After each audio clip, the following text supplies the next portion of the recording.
before, after. Wala pa akong ligo, ang tignan nyo naman yung aking buhok. Talagang nagmamantika. Parang ang bigat tignan ng buhok, di ba? Buti na lang, meron ako netong Beyond Be Fresh Leave-In Dry Shampoo. Pa-serum type siya na dry shampoo. Leave-in to, no rinse needed. Tapos meron itong cooling effect. Dalawang variant to, itong purple may cooling effect siya. Puff type siya. Ganyan lang yung product, o di ba? Spread and then ganyan lang siya sa buhok.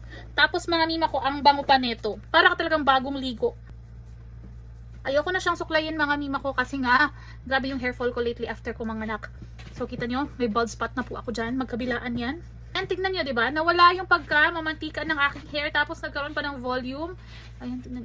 Yung buhok ko hindi na siya mabigat tignan. Parang ang gaanan niya tignan, diba? So imagine kung nakaayos pa talaga yung buhok ko. Kung nakasuklay, nakaano. Hindi nawala yung pagkamantika. So tignan nyo naman mga mi, diba?